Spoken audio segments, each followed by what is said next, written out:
Piyesang pang barbecue at pang adobo sana. Ito't pinagsama ko na. Ang resulta, ang sarap pala dahil paborito ko nga ito at halos kabisado ko na ang timpla.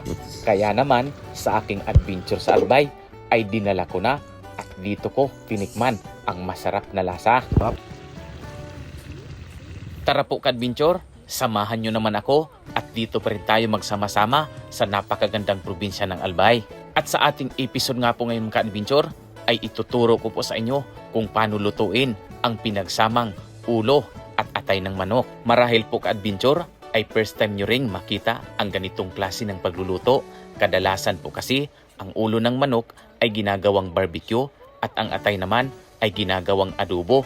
Kaya sa bidyong ito, patuloy po ang pagsubaybay nyo dahil isa ito sa pinakamasarap na kombinasyon pagdating sa adobo. At siyempre po mga ka-adventure, ang isa sa pangunahing sangkap sa pagluluto nito, meron tayong patatas, bawang at sibuyas. At siyempre, mayroong maanghang na sili para mas lalong sumarap. At dahil ready na po ka-adventure ang mga pangunahing sangkap sa ating pagluluto, una po ay maglalagay muna tayo ng mantika sa kawali. Papainitin lang natin ito at kapag mainit na, ay ilalagay na natin itong mga ulo ng manok at ang atay. At siyempre po ka-adventure, aantayin lang natin na maging golden brown ang kulay ng ulo at atay.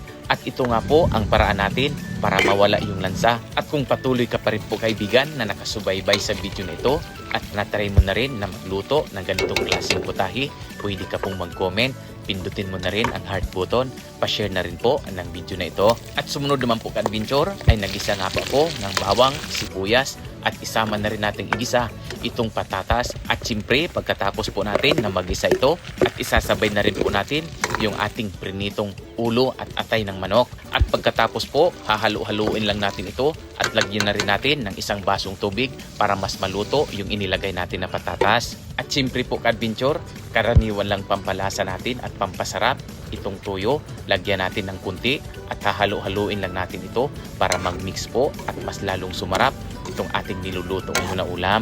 At habang patuloy po ko ka-adventure sa pagluto nitong ating napakasarap na ulam, gusto kong i-shout out yung mga nag-share at nanood sa nakaraang kong video na sina Sir Cyrus Aguha from Camarines Sur, Robert Clavo from Legazpi City, Mario Katobig from Cebu City, at siyempre kay Wendell Alejandro from Caloocan City. Maraming salamat po sa patuloy nyo na panonood at pag-share sa aking mga video. At dahil nga po ka-adventure, paborito ko po ang ganitong klase ng ulam. Kaya mas minabuti ko na dalhin ito dito sa probinsya ng Albay at dito magluto dahil napakaganda ng view at napakasarap ng pagkain. Kaya perfect talaga mag food trip dito. Tara po ka-adventure, samahan nyo po ako.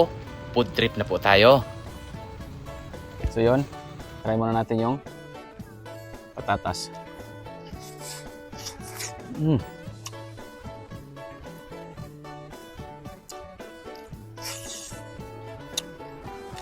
Linamnam ng atay.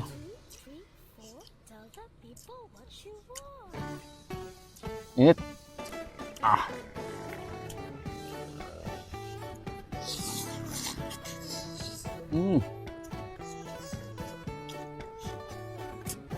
Tapos kunin sili. At hanggang dito lang po muna ka-adventure. Kung natakam po kayo sa aking nilutong napakasarap na ulam, ay mag-comment po kayo. Banggitin nyo na rin po kung taga saang probinsya kayo para alam ko po kung hanggang saan nakarating ang video na ito. Shout out din po sa aking mga kababayan dito sa probinsya ng Masbate at maging sa lahat po ng mga OFW. Maraming salamat po sa inyong panonood. Hanggang sa susunod po ka-adventure.